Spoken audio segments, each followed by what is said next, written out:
es bastante especial para mí venir el día de hoy porque como último sábado de cada mes, hoy precisamente cerramos este año 2023 y yo estoy verdaderamente agradecida y muy contenta de que estoy cerrando 10 años de que empezamos con este taller. Las sentencias de derechos humanos nos juzgan a todos, todas, todes. Y bueno, vamos a presentar algunos casos que han sido paradigmáticos, sin que esto no signifique que todos los que hemos presentado a lo largo de estos 10 años no sean así, ¿no? Yo quiero decirles que me siento muy, muy agradecida, principalmente con la doctora Patricia Galeana, quien me ha dado la confianza y me ha dado la oportunidad de tener este muy importante espacio. Y también, por supuesto, a la Federación Mexicana de Universitarias, donde tengo el gran gusto de participar también, donde he tenido la fortuna de conocer a mujeres brillantes y admirables, y sobre todo que ha sido siempre un constante aprendizaje. Y bueno, vamos a seguir sumando, si es posible, muchos más años en este taller, innovando y conociendo precisamente las líneas jurisprudenciales y muchos otros aspectos que nos permiten identificar cuando tenemos un principio de progresividad en los derechos humanos en el aspecto jurisdiccional o cuando precisamente estamos en un riesgo de la regresividad y de retrocesos en estos temas que en algunos casos avanzamos y en otros casos notamos cómo vamos retrocediendo.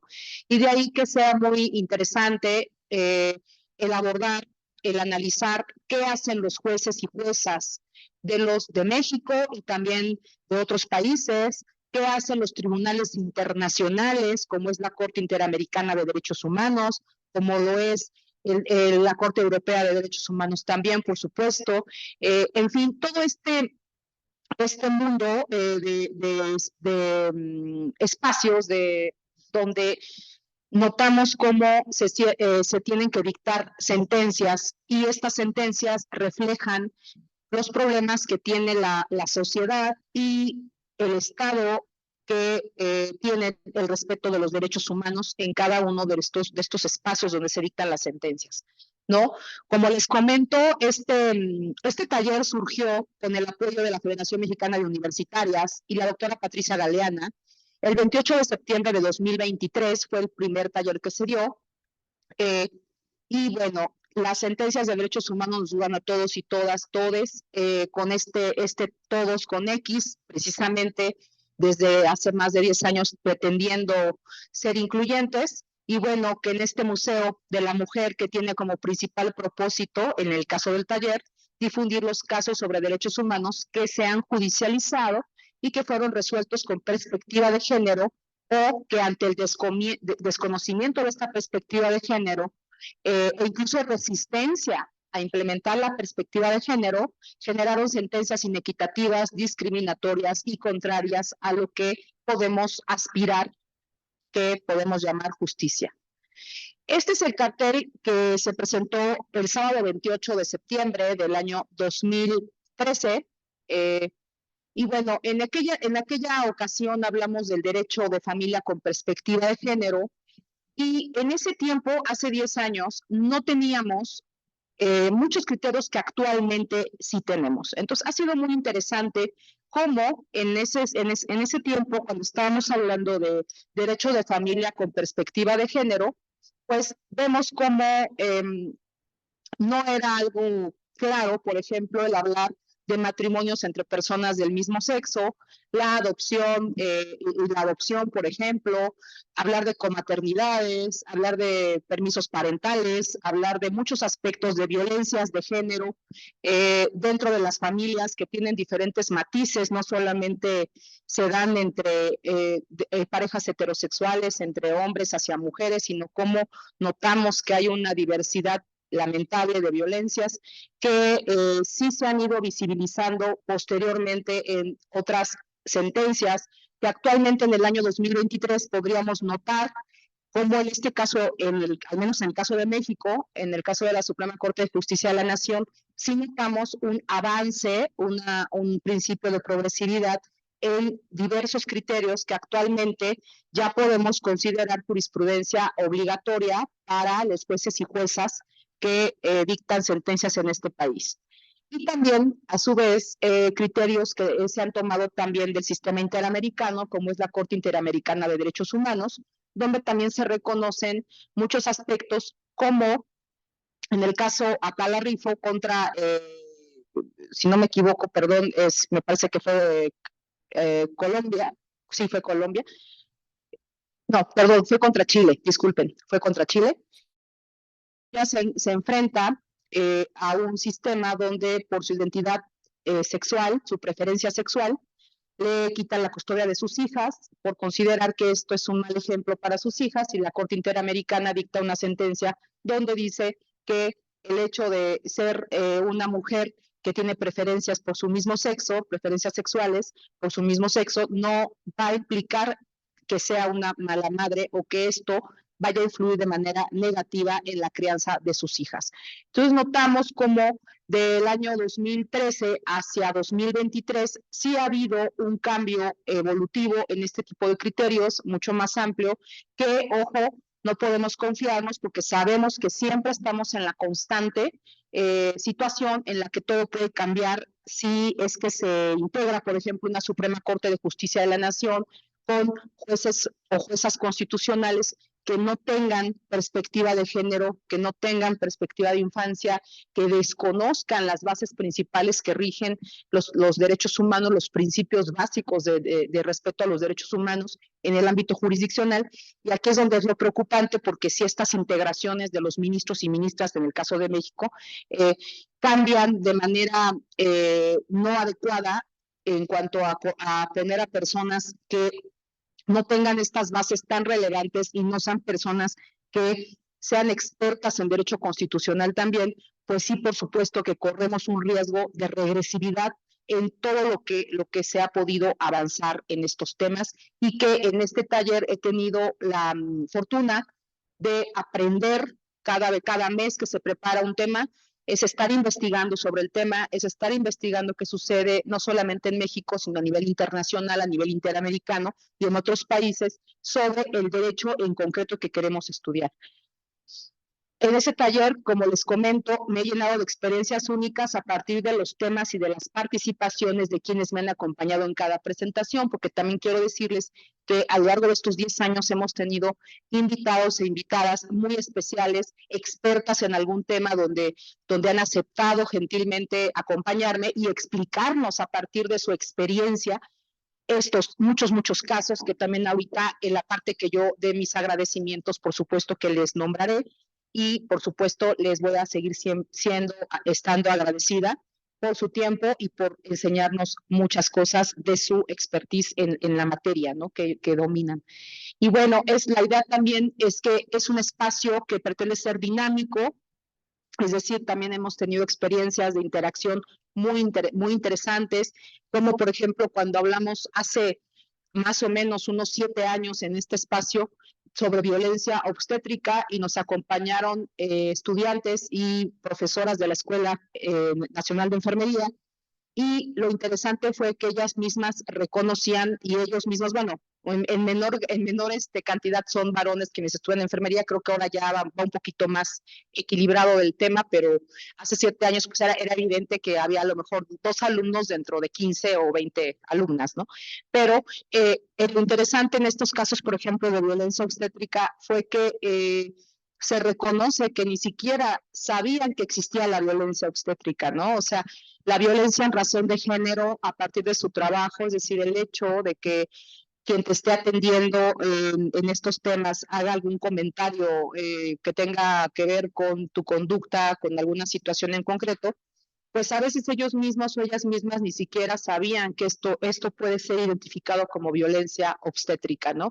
Sobre todo las mujeres que están dando a luz, o las personas con capacidad de gestar que están dando a luz, están en el proceso de parto, son sumamente maltratadas, con comentarios incluso ofensivos que le faltan, por supuesto, a su respeto, y bueno, este tipo de conductas que se han naturalizado, pero que es importante identificar como violencia obstétrica en estos casos. Hemos tenido también otras experiencias cuando hemos hablado de trata de personas, personas que han venido con el gran dolor que implica el estar buscando a sus hijas y estar presentándose en todos los espacios posibles para ver de qué manera tienen voz. También hemos tenido ese tipo de mesas en este taller. Y bueno, ha sido bastante interesante todo este trayecto y sobre todo el demostrar, absolutamente estoy segura y vaya que hay una cuestión completamente seria al respecto de trabajo, donde sí hemos demostrado como una sentencia que se dicta con perspectiva de género, por supuesto que es muy distinta a la que carece de la perspectiva de género, ¿no? Y una sentencia donde no se consideran estos aspectos de perspectiva de género, por supuesto que nos puede tener pues un resultado de injusticia, un resultado de violaciones a los derechos humanos, incluso que podemos calificar como violencia institucional, porque se va entonces a revictimizar a la persona que solicita, que exige el reconocimiento de sus derechos, pues se revictimiza porque la sentencia no solamente no le reconoce un derecho, sino prácticamente le resuelve en contrario, perjudicando su vida, porque la persona que juzgó, el juez o la jueza, no tienen perspectiva de género, ¿no? Entonces, hace 10 años hablar de perspectiva de género no es como ahora, donde creo que en esa parte sí notamos un avance, que ha tenido que ser incorporado en muchos aspectos, hasta incluso a fuerza en muchos casos, obligatorio, pero hace 10 años precisamente en ese lapso de tiempo, pues hablar de perspectiva de género era como algo muy novedoso, por así llamarlo, pero nos encontrábamos con resistencias, todavía sigue habiendo resistencias, pero antes era mucho más marcado, porque muchos jueces y juezas consideran, u operadores de justicia, consideran que la perspectiva de género permite que se dicten sentencias que incumplen con el principio de imparcialidad y que en el caso, por ejemplo, de la materia penal, irrumpen con el principio de presunción de inocencia porque dicen que va ya orientado un caso a darle la razón. A veces piensan que solamente le da la razón a las mujeres, lo cual también es una premisa errónea. Aquí también lo hemos demostrado. No todas las sentencias que tienen que ver con perspectiva de género se refieren a cuestiones de mujeres, de violencia en contra de las mujeres, muchas sí por cuestión de estadística evidente, pero muchas otras tienen otros matices, otras características que nos permiten identificar que la perspectiva de género tiene que ver con todos, todas y todes en diferentes aspectos de nuestras vidas y no necesariamente es un calificativo de inmediato que tenga que ver con las mujeres. Como les digo, en su mayoría sí, por aspectos de violencias de género, precisamente hoy 25 de noviembre miramos esos temas con mayor visibilización, pero esto no quiere decir que las sentencias con perspectiva de género sean exclusivamente para beneficiar a las mujeres. Y bueno, aquí también tenemos otro cartelito de octubre de 2013, donde empezamos a hablar del interés superior del menor, analizando casos muy importantes, principalmente en la Corte Interamericana de Derechos Humanos. Ahora también se le llama interés superior de la infancia o de las infancias. Y entonces vamos también identificando cómo incluso el mismo vocabulario, la manera de nombrar ciertos derechos, también se va modificando, ¿no? Pensemos en el tema de adultos mayores, que ahora ya se les llama personas mayores. En fin, o sea, todo va teniendo diferentes matices que hay que ir también nosotros y nosotras identificando para poder estar al día y también pues tener la productividad para que las sentencias que aquí les presentamos pues sean actualizadas, pero también no dejemos atrás aquellos precedentes que fueron muy relevantes para construir sentencias que tenemos ahora. Lo vamos a ver en el caso, por ejemplo, de la interrupción legal del embarazo o el aborto, cuando hace 10 años, más o menos, en ese lapso de 10 años hacia acá, podíamos estar denunciando, al menos en el caso mexicano, muchos temas que tenían que ver con mujeres que están en la cárcel por razón de aborto y cómo afortunadamente la Suprema Corte de Justicia de la Nación en 2021 por fin unifica los criterios y al menos en la parte jurisdiccional, no todos los estados tienen despenalizado el aborto en México, una gran parte sí, pero como hace por lo menos unos 5 años estábamos en una situación completamente diferente de la que tenemos ahora. Y bueno, parte de las preguntas que nos hacemos en este taller es, ¿para qué sirve el trabajo de los jueces y juezas si no es conocido por las personas? Es decir, aquí apelamos a la transparencia de la función jurisdiccional. Los jueces y juezas tienen que dictar sus sentencias con amplia transparencia, claro, siempre cuidando los datos personales, pero el trabajo de los jueces y del Poder Judicial tiene que ser siempre accesible a las personas tienen que conocer qué hace un juez o una jueza, ya sea del fuero común, fuero comunes de los estados de la República, o del fuero federal, que se refiere al Poder Judicial de la Federación.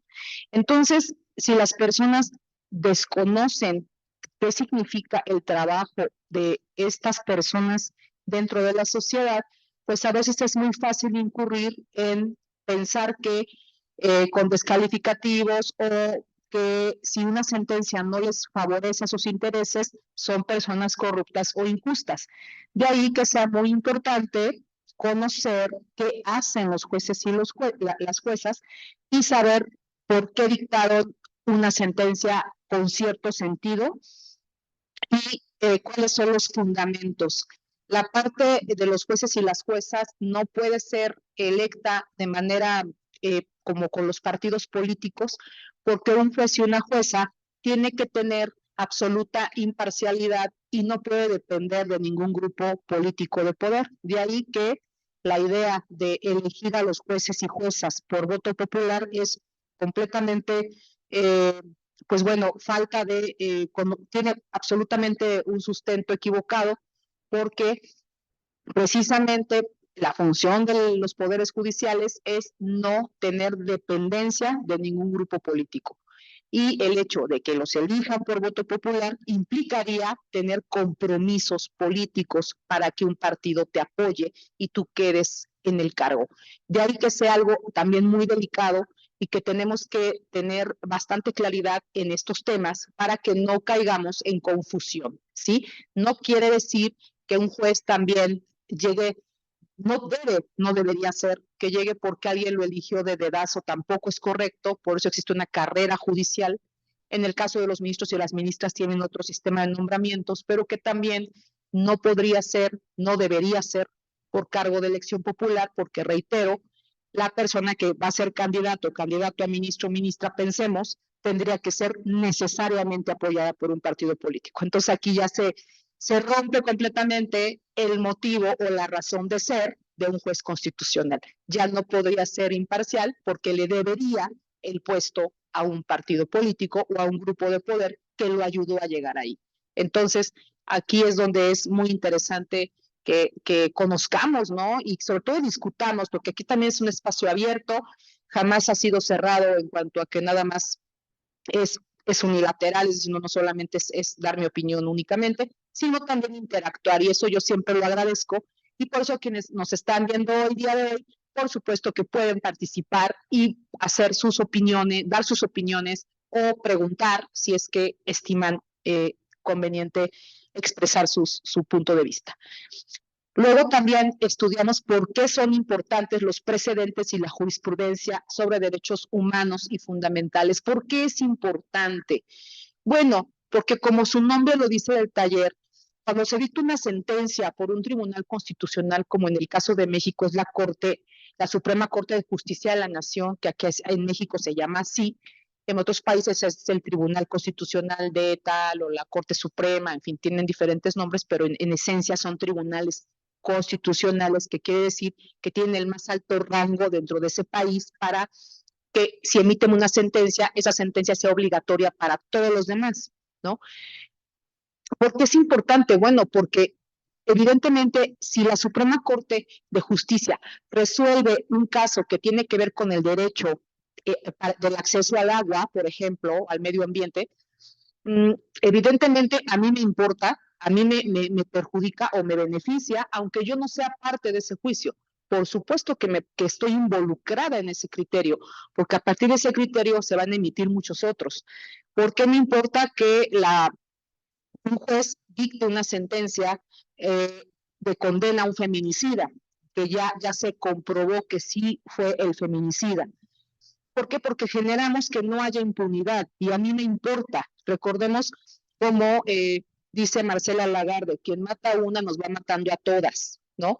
Porque cuando muere una mujer o una niña por feminicidio, pues evidentemente esa situación, si queda en impunidad, bueno, no solamente ha lacerado a la familia, por supuesto, de la víctima, sino a toda la sociedad y principalmente a nosotras, las mujeres y las niñas, porque notamos que somos completamente vulnerables en esta sociedad y que cualquier persona nos puede matar porque puede hacerlo y no le sucede nada, ¿no?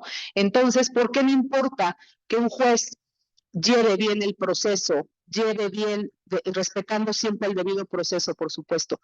Pero ¿por qué me importa? Porque esa sentencia va a tener un impacto también en mi vida cotidiana. Mientras más personas que han cometido el delito de feminicidio estén realmente sentenciadas, o mientras haya menos feminicidios, es decir, se prevenga, ¿no? No solamente es que ya sea el hecho acontecido, sino que se prevenga. Por supuesto que esto tiene un impacto no solamente para mí, sino para todas las personas, hombres, mujeres, comunidad LGBTQ+, a toda la sociedad nos importa que no haya impunidad y que precisamente en un día como hoy que estamos en el tema de denunciar, de exponer la violencia en contra de las mujeres principalmente, el 25 de noviembre, pues precisamente es eso, ¿no? Es estar observando qué está sucediendo también en el aparato de justicia. Por eso también son importantes los precedentes. Aquí nada más puse el ejemplo de medio ambiente en cuanto a derechos colectivos y en el caso de feminicidios también como una manera de darle la importancia.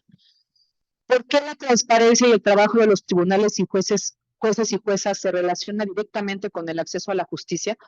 Porque precisamente al decir que los jueces no son electos por voto popular, la forma que tienen la obligación de legitimarse es dictar sentencias apegadas a derecho, ser completamente imparciales y respetar el debido proceso. Es decir, un juez no puede dictar una sentencia de un mismo tema condenando y otra sentencia del mismo tema absolviendo cuando son muy similares los casos, ¿no? O sea, aquí tendríamos que observar por qué ese juez o esa jueza están dictando sus sentencias de ese modo, ¿no?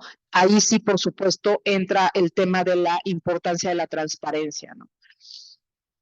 También el tema de la cuestión de estar informados, hablar de una justicia abierta, porque también esto tiene que ver con la democracia, es decir, quienes son los operadores de justicia, insisto, tienen que ser personas que tengan absolutamente la preparación y, si es posible, la carrera judicial en el caso de los tribunales constitucionales, porque en el sistema mexicano tienen que tener carrera judicial los jueces y magistrados del Poder Judicial, en el caso del Poder Judicial de la Federación, me refiero al caso federal, para poder tener el cargo de juez o de magistrado, magistrada.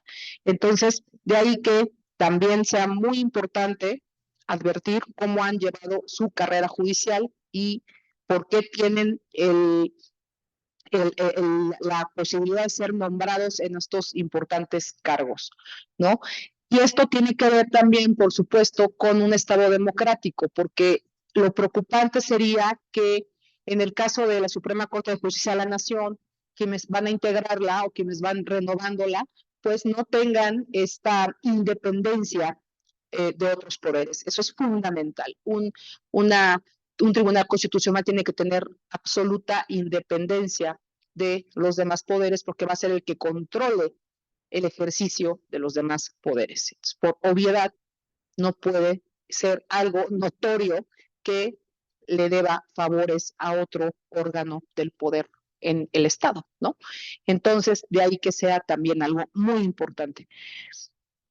Y bueno, hemos hablado de muchos temas, por ejemplo, hemos hablado de la criminalización de la salud reproductiva. eh, en el caso, como les comento, era marzo de 2014 y obviamente todavía no teníamos las sentencias de la Corte Mexicana que ya dijeron que la penalización del aborto es algo completamente inconstitucional. Y bueno, pues esos temas son los que hemos trabajado de manera continua y sistemática para ir advirtiendo, observando qué sucede con ciertos derechos y cómo vamos eh, identificando estos puntos, ¿no? Este taller también nos ha permitido evidenciar que los derechos humanos y fundamentales de las mujeres y las niñas son los que se ubican constantemente en riesgo de retroceso, porque se siguen discutiendo y cuestionando sobre su legitimidad y existencia y porque siguen combatiendo la violencia y discriminación sistemática derivada de los sistemas que se resisten a reconocer que existe este fenómeno, ¿no? Es decir, a veces, de hecho, en muchos espacios, cuando hablamos de violencias en contra de las mujeres y las niñas, surge el cuestionamiento de que, pero a los hombres también los agreden, pero también a los hombres sufren discriminación, sufren violencias, etcétera. Eso no queda discusión, por supuesto que sí, pero tenemos que notar que hay brechas de desigualdades que sin lugar a duda afectan siempre más a las mujeres. Y en el caso de las niñas, también en muchos espacios son mucho más vulnerables que los niños, y no estoy diciendo que los niños no lo sean en lo absoluto, no diría yo una barbaridad así, pero en aspectos de trata de personas, en otros temas de trabajo infantil, por ejemplo, en el trabajo infantil es algo obvio que las niñas corren mayores riesgos porque se colocan en esta situación de una violencia sexual mucho más agudizada. Entonces, no se trata de un concurso de ver quién tiene más peligro que otros, no estamos hablando de eso, sería algo absurdo, ¿no? Claro que no, pero sí a nivel de estadísticas, desgraciadamente, las mujeres y las niñas seguimos siendo sujetas a mayores tipos de violencias y más expuestas, ¿no? Entonces, de ahí que sea muy importante que, pues, notemos estos puntos, ¿no? Y bueno, así, por ejemplo, como les comento, hemos hablado del feminicidio, la violencia sexual, la criminalización del aborto, la trata de personas, el dolor de las desaparecidas, las madres buscadoras, entre otros temas que nos permiten demostrar que la lucha por el cumplimiento de los derechos humanos en general se agudiza y dificulta más para las mujeres. Y en efecto, aquí precisamente hace un par de semanas vinieron madres de víctimas de sus hijas víctimas de feminicidio o que las están buscando. Y créanme que muchos rostros, desgraciadamente, siguen siendo conocidos porque es el día que llevan años buscando justicia y no logran ni siquiera ser escuchadas dignamente por autoridades, no les dan voz y esto desgraciadamente es una constante no solamente de un grupo reducido de mujeres, sino de muchísimas que hay en el caso de México, que es donde me atrevo a decir por los datos, muchísimas mujeres, madres buscadoras, que no solamente buscan a sus hijos en cuanto a sus restos, sino buscan a sus hijas porque no llegaron un día a casa, ¿no? Entonces esto es verdaderamente terrible, es un problema muy doloroso y además cuando a veces logran encontrarlas, muchas veces sin vida, ahora se enfrentan a un nuevo aparato que es el acceso a la justicia, donde pues son constantemente revictimizadas porque nos falta mucho trabajo por hacer en que las personas que las atienden tengan la sensibilidad y la preparación adecuada para este tipo de casos, ¿no? Entonces, vemos también que en este mismo taller, en temas que tienen que ver con la criminalización del cuerpo de las mujeres, también hemos visto muchos temas sobre la interrupción legal del embarazo, pero por ejemplo, ya notamos un cambio muy importante de lo que vimos en marzo de 2023 aquí en el taller a lo que veíamos antes de hace 5 años, por ejemplo, donde pues los temas eran de otra índole, ¿no? Eran precisamente exigir que la Corte la Corte Mexicana ya se pronunciara sobre el tema del aborto de una manera clara para que verdaderamente no quedara a confusión o eh, digamos, a discrecionalidad de jueces o juezas en otros estados respecto a la criminalización del aborto. Entonces, en estos casos, pues también encontramos que hay pues varios puntos que se han analizado al respecto. Y bueno, si hay alguien que quiera intervenir o participar, adelante, por favor. Yo les agradezco que estén aquí. Y más que ahorita son días que es muy complicado llegar aquí al centro, pero con mayor, y también a las personas que nos están siguiendo en redes, de verdad nos gustaría escuchar su opinión respecto a estos temas. También se han hablado muchos temas y otro que también hemos hablado es desde ecología feminista, economías feministas, donde hemos aprendido mucho respecto a el trabajo no remunerado como un principio feminista, pues es trabajo, ¿no? Por supuesto que es el trabajo no visibilizado, el trabajo de los cuidados, el trabajo doméstico, el trabajo de casa, que sin duda aporta mucho a la economía, pero nunca es visibilizado, no se toma en cuenta y pareciera que es un rol de género, ¿no? Entonces, aquí también vemos cómo hemos también abordado los temas de derechos laborales, feminismos y derechos laborales, cómo sigue existiendo una notoria brecha de desigualdad en el acceso a los empleos y bueno, en estos techos de cristal, ¿no? O piso resbaloso, donde sabemos que aunque una persona tenga la capacidad, una mujer, en el caso de las mujeres, tenga completa capacidad para tener puestos de mando o de dirección, pues no logra dar este siguiente paso porque precisamente esto está completamente controlado en su mayoría por los hombres. Entonces notamos cómo sigue siendo, y aunque ella sea una profesional muy preparada o tenga la capacitación adecuada para un puesto de mando, es muy difícil que las mujeres actualmente en este aspecto no hemos avanzado tanto, pero es muy notorio, ¿no? Cómo se dan estas situaciones donde sí hay más hombres en puestos de mando que mujeres en puestos de mando, y a veces cuando llegan a los cargos de mando no duran tanto en el puesto, ¿no? Entonces, también notamos este tema y también lo hemos abordado, digo, son muchos los temas a lo largo de 10 años, imagínense ustedes, de cada mes, dentro de 10 años, pues son muchos, ¿no? Ya haré yo un compendio, una especie de, no voy a decir así libro, pero sí un compendio de los casos para que ustedes en su momento dado lo tengan y pues se puede hacer una publicación accesible donde podamos notar esta evolución o involución de algunos casos, ¿no?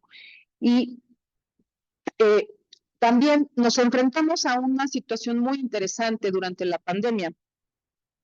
Durante la pandemia, lo que sucedió fue que tuvimos que cerrar, ¿no? El museo, todos estuvimos en una situación, todas estuvimos en una situación bastante extraña, y entonces surgió por parte de aquí del museo, de la doctora Patricia Galeana, de la FEMU, el seguir manteniendo vivo el museo.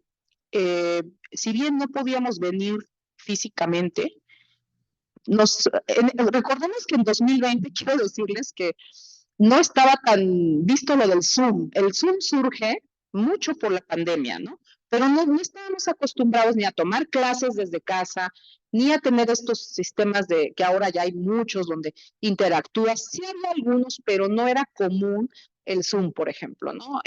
La mayoría de las personas comenzamos a utilizar estos programas cuando surgió la pandemia y bueno, así fue. Pero yo les quiero decir que las primeras veces que intentamos hacer un par de ejercicios, yo di un taller que me salió fatal porque todo salió al revés, en fin, pero porque no teníamos todavía el Zoom cuando empezó la pandemia. Pero lo que queríamos, la intención fue no dejar de estar activas dentro del museo.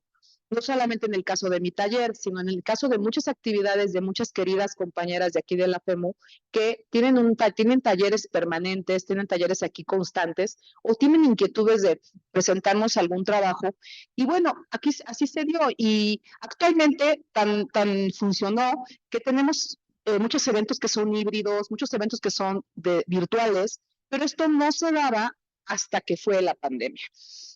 Y la intención fue precisamente no parar de presentarles una cartelera, no tener interacción con todos y todas ustedes, ¿no?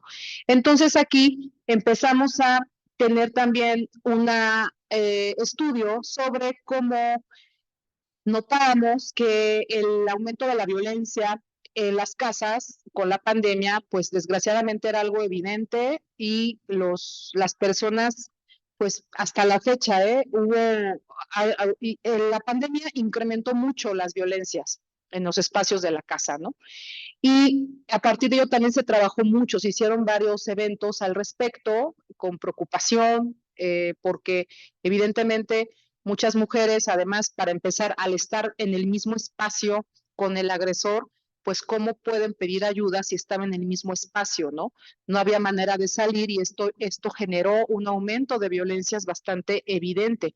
También violencias, por ejemplo, como el ciberacoso, otro tipo de violencias que se dio aumentó por la pandemia, desgraciadamente. Entonces también todos estos puntos los llegamos a ver aquí en el taller y el objetivo de esta tarde, créanme, no, en el día de hoy, como les digo, no vamos a ver un tema en concreto, ya reanudamos el taller en enero, el primer sábado de enero, pero sí me importa darles un muestrario muy breve, muy breve, de lo que se ha trabajado a lo largo de estos años y cuál es la razón de ser del taller y que, fíjense que es curioso, pero en 10 años no hemos repetido temas, sino actualizado en algunos casos temas, ¿no? Como derechos de familias, como el tema de violencia en contra de las mujeres, o sea, en esos casos lo que hemos hecho ha sido actualizar los casos, pero realmente hablar de sentencias en materia de derechos humanos es muy vasto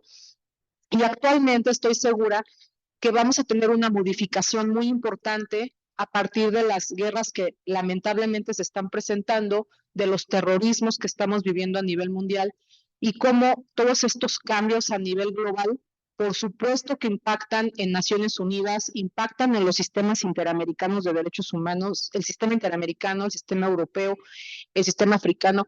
Eh, estamos en un momento ahorita muy lamentable, muy complicado, ¿no? Donde pues Naciones Unidas se está quedando corta, ¿no? En lo que está pasando.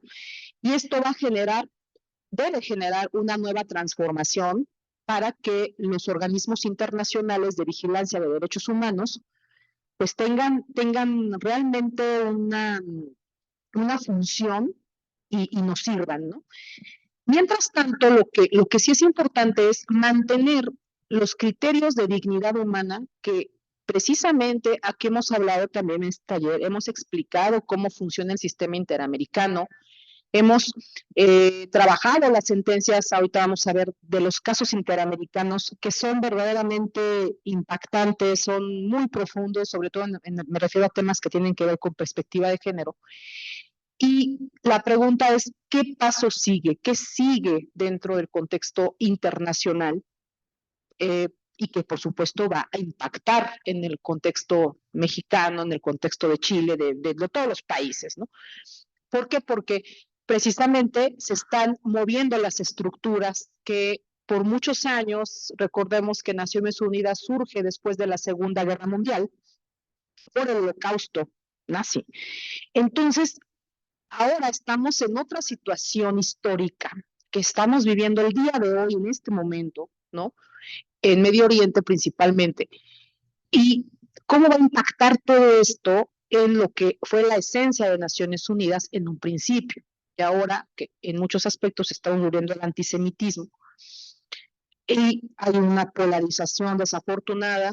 Y bueno, es un cambio, créanme, muy importante para los sistemas de protección de derechos humanos y de principios de derecho humanitario que antes se consideraban respetados, como por ejemplo no atentar contra un hospital, no agredir a la Cruz Roja, no, pues eso ya se ha roto completamente. Entonces, estamos en un momento de una reestructuración que hay que estar muy atentos, atentas, porque pues finalmente el punto de partida fue, en el caso de Naciones Unidas, fue reconocer la dignidad de la persona y a la persona como sujeto de derecho internacional. Es decir, que una persona podía demandar a un Estado que viola derechos humanos.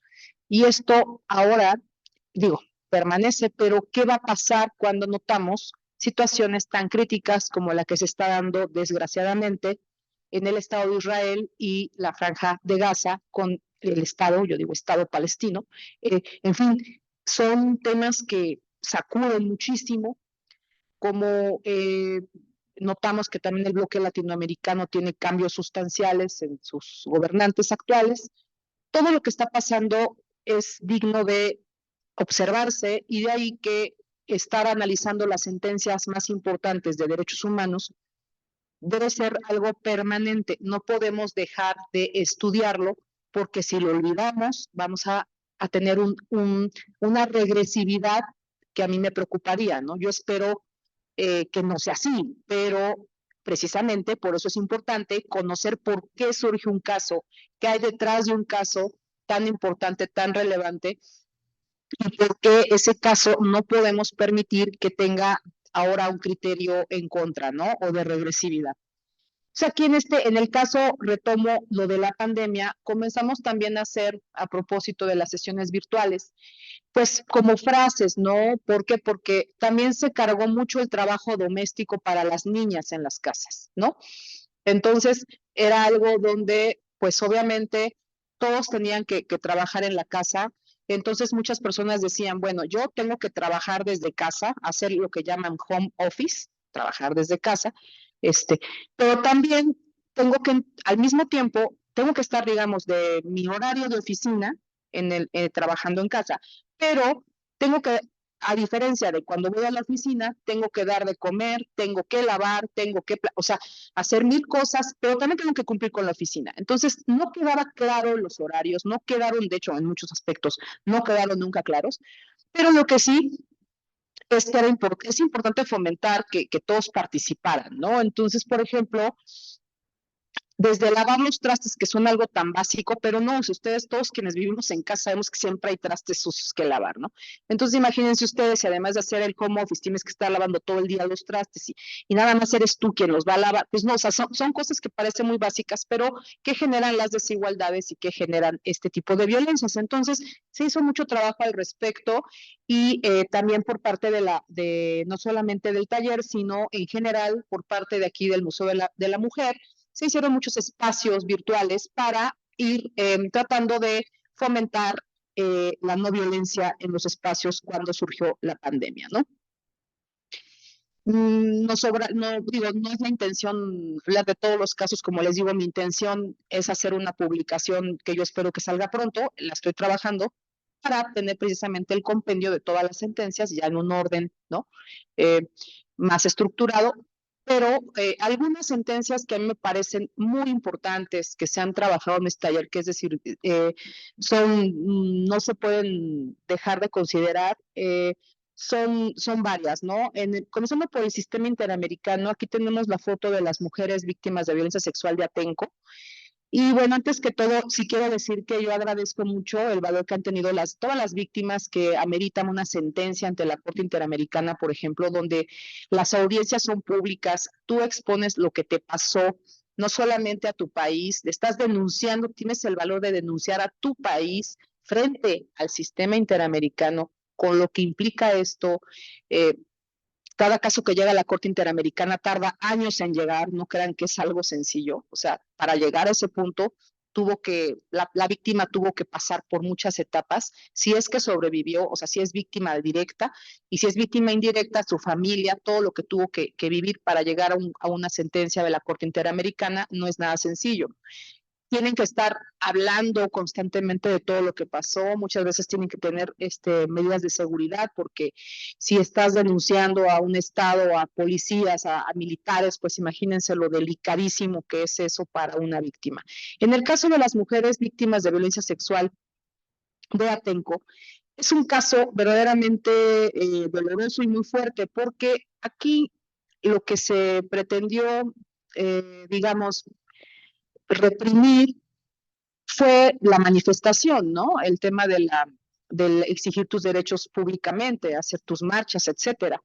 Pero a diferencia de lo que aquí diferencia de otros casos, cuando hay represión en la libertad de expresión, aquí es que a las mujeres sí las agredieron sexualmente, ¿no? Es decir, a los hombres tampoco les fue nada bien, claro, también fueron golpeados, etcétera, ¿no? Encarcelados. Pero a las mujeres sí las violaron algunas, otras tuvieron agresiones sexuales, en fin, y esa es y aparte algunas les metieron a la cárcel, ¿no? Entonces, aquí la diferencia es muy notoria cuando hablamos de perspectiva de género, ¿no? En un momento así, y fue los responsables de estas violencias fue la Policía del Estado de México y la Policía Federal. Es decir, todavía mucho más grave, ¿no?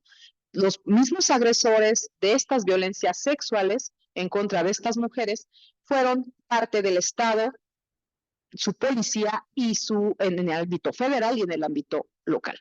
Y de ahí que sea un caso tan fuerte porque simplemente la policía en ese tiempo, espero que ya los tenga y no se repita nunca un evento igual, es la idea, pero ni siquiera tenían protocolos para controlar ese tipo de situaciones, ¿no? Entonces, estas violencias que se dieron fueron verdaderamente terribles. Cuando ustedes leen el caso Atenco, es verdaderamente doloroso es leer lo que narran cada una de ellas, lo que vivieron por parte de la policía, cómo fueron violentadas, o sea, todo lo que les sucedió es terrible. Y este caso, bueno, no es exclusivo. En el sistema interamericano tenemos otros casos muy relevantes, pero estoy solamente destacando algunos que tenemos al respecto. Sobre todo los casos mexicanos, ¿no? Que son los casos donde los casos mexicanos, pues bueno, de México ante la Corte Interamericana, que tiene muchos casos por violencias que tienen que ver con estos aspectos que son contra las mujeres y las niñas. El caso que dio una visibilización muy relevante, por supuesto, es el caso de Campo Algodonero, González y otras contra México, que fue una sentencia de 2009, que aquí hemos analizado muchas veces, porque es una sentencia muy importante y no queremos dejar de mencionarla y no dejaremos de mencionarla, porque es la primera sentencia en el sistema interamericano que reconoce que sí existe el homicidio en razón de género en contra de mujeres, es decir, el feminicidio. ¿Por qué es importante? Porque la misma comunidad de abogados, el foro jurídico, tiene mucha resistencia sobre el tipo penal de feminicidio.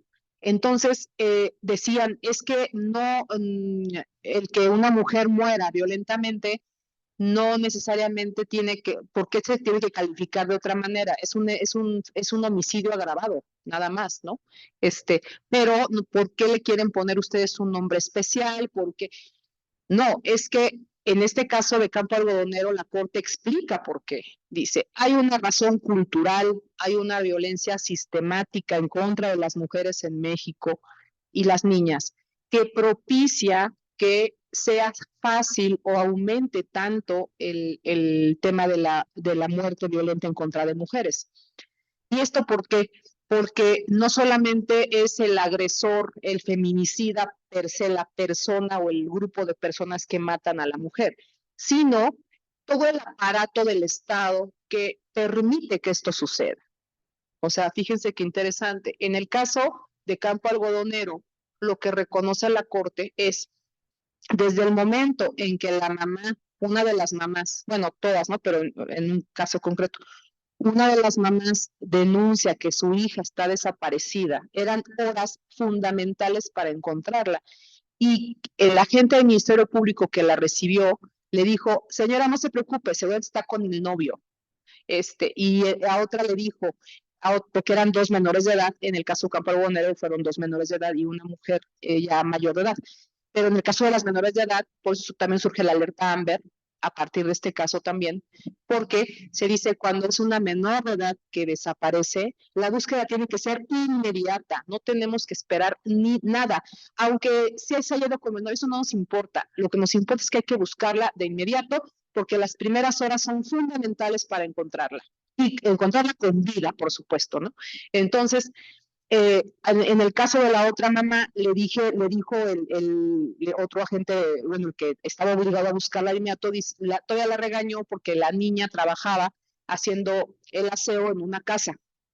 Entonces, prácticamente le echó la culpa a la mamá, le dice, es que también usted, ¿por qué la manda a trabajar a la casa? O sea, una violencia que es la primera parte con la que se enfrenta la familia que empezó a buscar a sus hijas, las madres principalmente. Y después, la otra etapa es cuando desafortunadamente encuentran a los cuerpos, en el caso Campo Algodonero, que es verdaderamente horrible, porque encuentran 11 cuerpos, no se sabe si fueron más o fueron menos, porque precisamente los vicios de la investigación están ahí, encuentran, y aparte en diferente estado de descomposición, lo que implica que los fueron a tirar ahí, se entiende que a lo mejor unas murieron antes, otras después, o sea, una cosa espantosa, y además, cuando hacen la recolección de los cuerpos, ni siquiera la hacen con un protocolo pericial adecuado, ¿no? Las recogen como si fuesen cualquier cosa, y eso hace también que se contamine la evidencia.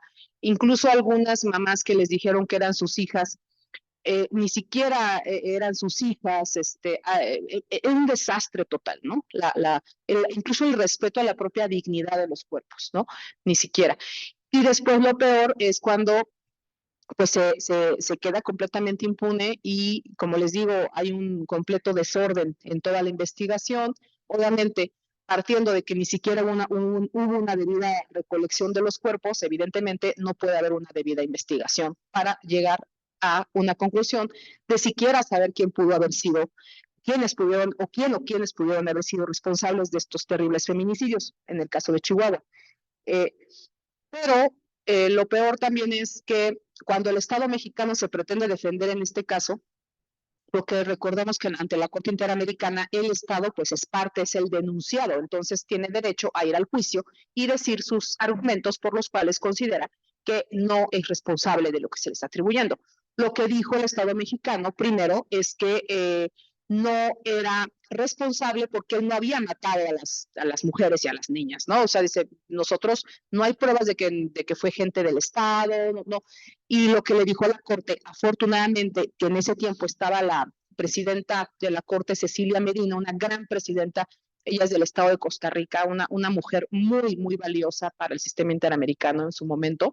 Ella permitió, se sirvió mucho para darle perspectiva de género a este caso, muy sensible, vaya. Y ella, bueno, también los jueces interamericanos dicen, sí, eres responsable, México, porque si bien tú no tenemos pruebas de que agentes del Estado o personas del Estado perpetraron los homicidios, o sea, físicamente, eres partícipe de que esto suceda, porque esto sucede por la impunidad que gozan los feminicidas en tu país, ¿no? O sea, entonces sí eres responsable por ese motivo, ¿no?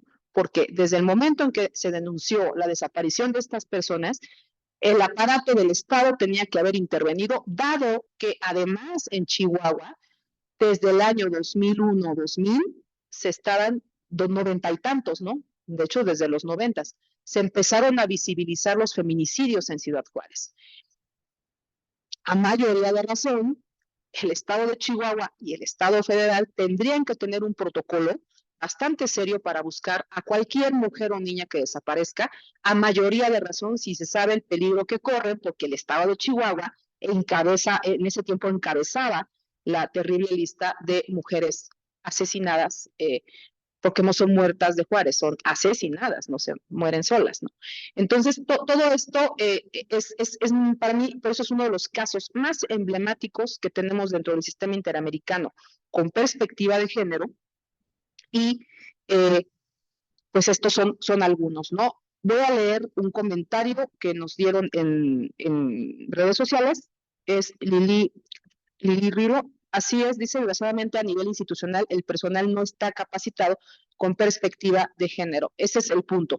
Y parte del taller es eso, es evidenciar, es mostrar cómo tenemos que conocer todo este sistema y no tenemos que ser abogados ni abogadas. Como personas, como parte de la sociedad, tenemos que estar enteradas o enterados, porque son nuestros derechos los que están en juego. Sobre todo, como les digo, por eso vemos muchos temas y en este caso, particularmente es ¿no? También nos dice Majo, Biubo, así se escribe, bueno, así se pone, sustracción de menor por los padres, ella pone igual a cárcel, violencia vicaria, que sea ley.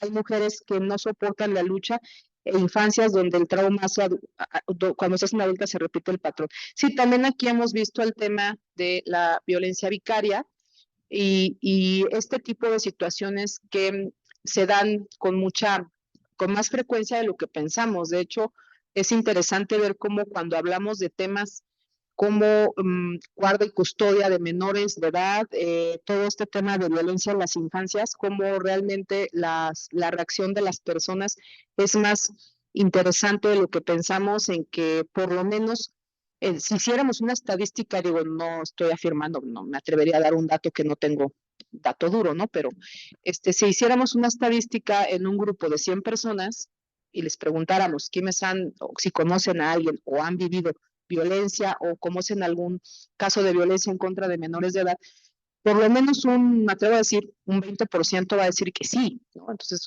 es algo muy elevado, y todo ese tema también que tiene que ver con las peleas que se dan entre las parejas cuando están peleando el tema de la guardia y custodia de los menores de edad. Es algo que genera también muchas violencias de muchas índoles, incluso violencia económica, violencia patrimonial, desprestigiar a la pareja, ¿no? Que también es una forma de violencia muy terrible, para decir que no tiene la capacidad de cuidar a la menor de edad o al menor de edad, ¿no? Y bueno, entonces, lo que aquí precisamente se pretende evidenciar es eso. Y por eso nos interesa mucho seguir dando continuidad y notar cómo en el caso, retomando, el caso del campo algodonero, el caso de mujeres víctimas de violencia en Atenco, pues no es un caso superado, no es un caso donde podamos decir ya está cerrado, ya no se han repetido estos casos, porque desgraciadamente en el caso del feminicidio en estados como Chihuahua sigue dándose, pero ha permeado a otros estados, ¿no? Ahora, Ciudad de México, Estado de México, por ejemplo, es un estado sumamente peligroso para las mujeres y las niñas, y pues por más que los políticos y políticas prometen que esto se va a erradicar, pues no notamos, ¿no? Siguen dándose altos índices de mujeres y niñas desaparecidas en lugares que ya son famosos porque desaparecen mujeres y niñas. Y pese a que ya se sabe que en esos espacios son altamente peligrosos, sigue sucediendo. Entonces dices tú, aquí hay algo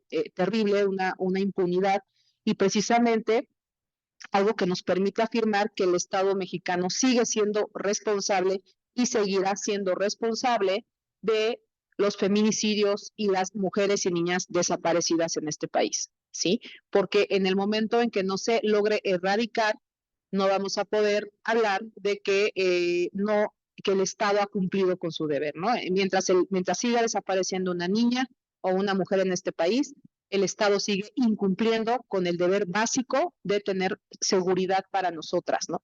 Y reitero, por eso el día hoy 25 es importante que no olvidemos esto y que sigamos en pie de lucha en este aspecto, porque no necesitamos que nos suceda a nosotras o a alguien muy cercano, no tenemos que llegar a ese momento, pero ya muchas personas ya llegaron a ese momento.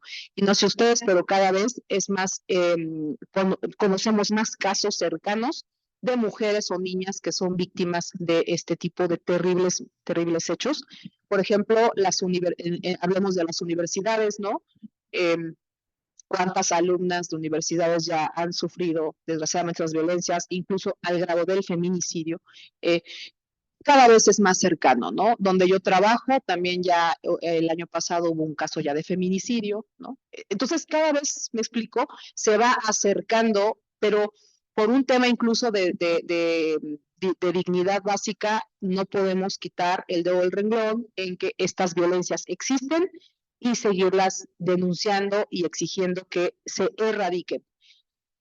Y bueno, una jurisprudencia que sale del caso Campo Algodonero es precisamente donde la Corte Interamericana dijo que la impunidad de los delitos cometidos envía el mensaje de que la violencia contra la mujer es tolerada, lo que favorece su perpetuación y la aceptación social del fenómeno, el sentimiento y la sensación de inseguridad en las mujeres, así como una persistente desconfianza de estas en el sistema de administración de justicia. Con esto la Corte dice muchísimo, ¿no? O sea, el tema, la impunidad y como se dice la frase, ¿no? ¿Por qué la mató? Porque puede.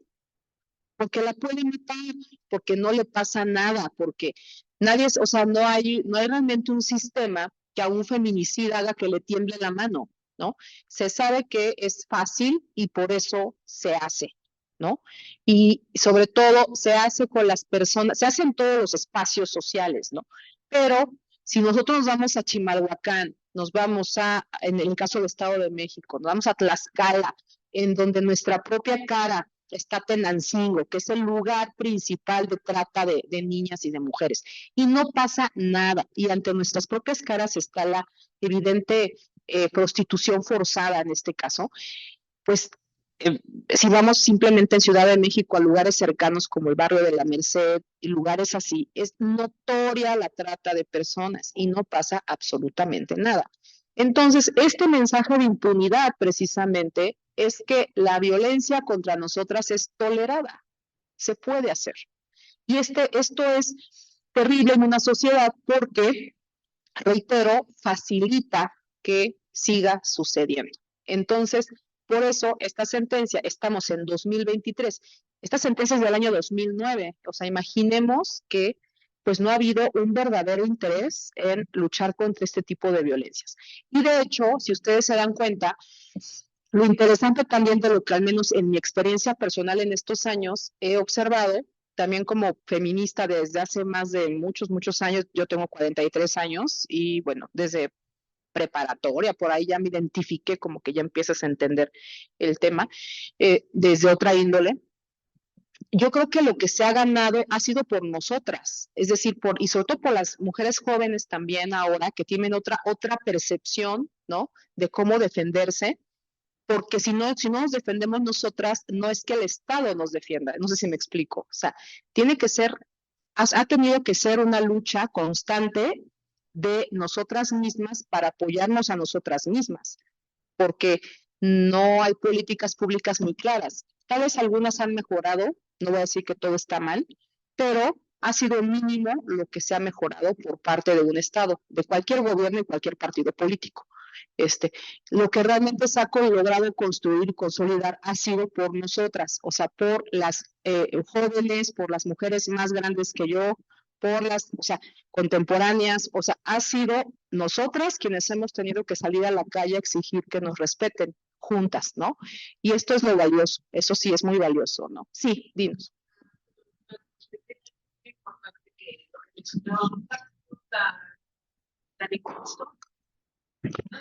A ver, pues si quieres dar tu nombre. Bueno, buena tarde y gracias. Mi nombre es Maribel Bautista, soy de la Universidad Rosario Castellanos, estudio Derecho y Criminología y algo que mencionaba me hizo recordar acerca de que pues hay mucha injusticia. Por ejemplo, sabemos que existe pues un proceso para investigación forense en el cual pues se supone que existe en México, pero pues nunca se lleva a cabo correctamente. Y si sí, existe, bueno, la parte en la injusticia y en que todo es sistema de corrupción. Entonces, mencionaba, en lugar de que los peritos hagan ese trabajo que deben de investigar de las niñas o mujeres desaparecidas, lo han tenido que hacer las propias madres. Ellas salen a buscar, se ponen playeras distintivas, en las cuales pues ya se reconocen entre ellas mismas, se acompañan entre varias y de verdad que han encontrado miles de cosas, hallazgos tan importantes que dejan ver tan inútiles pues la responsabilidad y supuesta autoridad del Estado. Entonces da mucha tristeza que la familia, las personas, la propia canción que dice de las madres buscando en Tijuana, bueno, todo ese tema, pues sí, como dice, todo eso ha tenido mucho que ver con que una salga a marchar, salga a exigir sus derechos, salga a pronunciarse, a hacerse visible. Y algo que de verdad, repito, me da mucha tristeza es que las propias madres y víctimas indirectas incluso las revictimizan y tienen que salir todavía a investigar ellas mismas, corriendo más peligro de lo que ya pasaron y el dolor también, pero el Estado parece invisible. Sí, Gracias. mami, gracias. Y además también lo terrible es que el colmo del colmo en estos casos es que hasta son amenazadas, ¿no? O sea, están, como bien dices, expuestas a un peligro porque están mostrando y destapando, evidenciando la falta de diligencia del Estado. Y esto no le gusta al Estado, ¿no? Este terrible acontecimiento donde ya se dijo que cierto lugar donde hay fosas que habían puesto en minas, ¿no? Porque para que las madres no se hacen, o sea, estamos hablando de algo que debería ser, yo siempre digo, debería ser un escándalo nacional, ¿no? O sea, ¿cómo es posible? El caso de Marisela Escobedo mostró, evidenció el caso de ella, pero reflejado en muchas mamás que piden justicia para sus hijas, por sus hijas, que buscan a sus hijas y que ellas mismas son víctimas después de otros feminicidios, ¿no? De feminicidio en este caso también de Marisela Escobedo. Eh, es verdaderamente muy, muy profundo y doloroso lo que estamos viviendo y que donde desgraciadamente hemos notado y seguimos hablando de esto. Y aquí sí no hay progresividad, porque los casos que hemos hablado de feminicidio a lo largo de 10 años no han variado en cuanto a que yo les pudiera decir ahorita una estadística positiva, de decir, es que ha disminuido y miren, en 2010 era esto y ahorita estamos realmente en otra situación. No ha sucedido. Entonces, esto es bastante preocupante. Lo que sí ha sucedido es que las mujeres, creo que sobre todo en un espacio de mujeres más jóvenes, bachillerato, universidad, y eso sí bueno, a mí me parece muy positivo, tienen más conciencia de sus derechos que como me tocó en mi generación de bachillerato y de universidad y como por supuesto a mis amigas que tienen más años les tocó en su época, ¿no? Creo que en esta parte sí hemos notado un cambio positivo, pero ha tenido que venir precisamente de nosotras mismas, es decir, de las jóvenes, de las chicas más jóvenes, de las mujeres más jóvenes, de las adolescentes, que ya van teniendo, ¿no? Esta percepción, pero ha sido por eso, porque de otra manera no sería posible, ¿no? Pero sí, yo creo que este tema es el que tenemos que tener muy claro y para mí es una premisa indispensable para tener como la seriedad de lo que estamos hablando. Y que no estoy diciendo, ay, es que o como por capricho, o hay esta vieja resentida, ¿no? Porque ya saben que siempre pasa, ¿no? No, realmente tenemos datos serios, tenemos casos, tenemos investigaciones en las sentencias que están mostrando y evidenciando lo que sucede. Y esto sigue sucediendo, es decir, esto persiste, ¿no? Persiste el miedo. Una persona joven o de cualquier edad, pero tú sabes que si te subes a un autobús en la madrugada o saliste tarde del trabajo, te tocó tomar el microbús más noche, vas con el miedo de que te pase algo y ya ni siquiera que te digas, me volaron el celular, no, que te suban un coche, o sea, eso a todas nos pasa por la cabeza, ¿no? Entonces, es un ejemplo nada más, ¿no? Pero también dentro de casa, la violencia de familia, la violencia de familias. Ayer que estaba viendo el noticiero que me dio un enfado total de una mujer conductora de autobús en Querétaro que chocó con una camioneta y bajaron los de la camioneta y le pusieron una golpiza, 2 hombres a ella. Y había 2 mujeres, o sea, bajaron 4 de la camioneta, 2 mujeres y 2 hombres. Las 2 mujeres presenciando cómo los 2 hombres con los que ella venía golpeaban a la chofer. O sea, eso vivimos ayer. Y había cámaras y era de día. No quiero pensar, ¿no?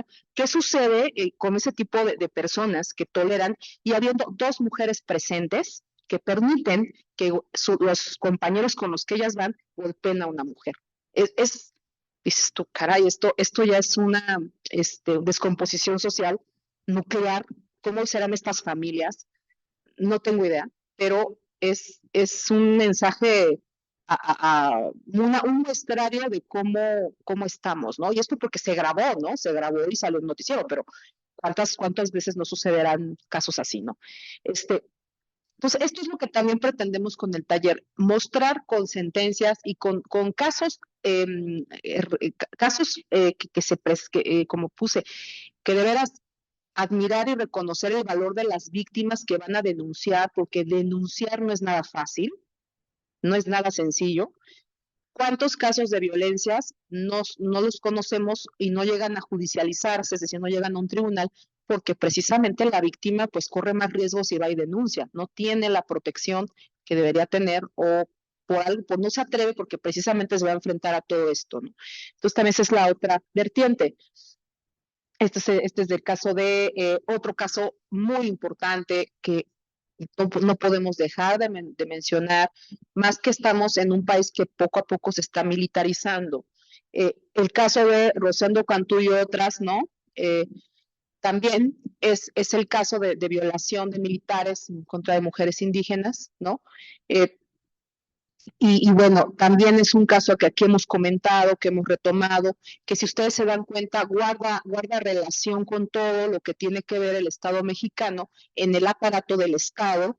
¿eh? En el caso, por ejemplo, de Atenco, lo vimos con la Policía Estatal y con la Policía Federal. En el caso de Rosendo Cantú y otra, y también está el caso de la otra compañera que también llegaron juntos a la Corte Interamericana, como Inés Fernández, el caso de Inés Fernández y el caso de Rosendo Cantú, que son estas mujeres que denuncian la violación de militares hacia ellas, ¿no? Y el caso llega a la Corte y se le dice precisamente parte de lo que estudia la Corte Interamericana es los militares tienen que estar en sus cuarteles, no tienen que estar o sea, el tipo de trabajo que hacen los militares no es para civiles, no es convivencia con civiles. Se ponen en riesgo muchas cosas. No debería de ser, me queda claro, pero vaya, son temas que están ahí y como notamos en este caso de la corte, ante la Corte, de estas dos mujeres muy valientes también, porque imagínense, denunciar al Estado mexicano porque te violó un militar, tienes que tener un valor, la verdad, mucho valor y de verdad mucha fuerza para lograr este tipo de sentencias, ¿no? Y más siendo ellas las víctimas, porque las audiencias de la Corte pues les preguntan, les dicen que tienen que volver a comentar todo lo que pasó, revivir los hechos, etcétera. Entonces yo creo que también es esta parte de admirar a estas mujeres que nos han permitido, que nos han dado estas importantes sentencias para pues tener estos casos que a su vez tienen que servir para que esto no se repita o en su caso que no sé si hay un caso similar, tener ya este precedente para que no quede impune, ¿no? En otros comentarios dicen en redes y aunado a la situación que las instituciones no están capacitados con perspectiva de género, revictimizar a las mujeres que acuden a denunciar. Por ello, la mayoría de ellas no le dan seguimiento a los asuntos de cualquier tipo de violencia. No, es que volvemos a lo mismo que está naturalizado, es como tienes que llegar o ya si te mataron y eso tampoco investigan mucho, o no, tiene que ser algo como muy grave para que realmente te crean, o qué tiene que pasar para que realmente tomen en serio tu caso cuando dices que eres una mujer violentada o una persona violentada. Eh, Otra, Paloma dice, te leo con mucha atención, hay temas que tristemente sobrepasan a la política. Sí, claro, es que aquí estamos hablando de muchos aspectos. O sea, aquí hay que verlo como una situación de acceso a la justicia, partiendo de que nos importa que la justicia, los operadores de justicia, jueces y juezas sean transparentes. ¿Para qué? Para que ellos mismos se legitimen con su trabajo. Y parte de ello es que hagan de alguna manera sentencias serias que de verdad hagan el cambio, ¿no? En el caso de Fernández, Dice, me dijeron mentirosa, sufrí mucho, hago esto por mis hijos, mis padres, mis nietos que me van a ver. Escúchenme todas las autoridades, aunque te digan que están de tu lado, no lo van a hacer, ¿no?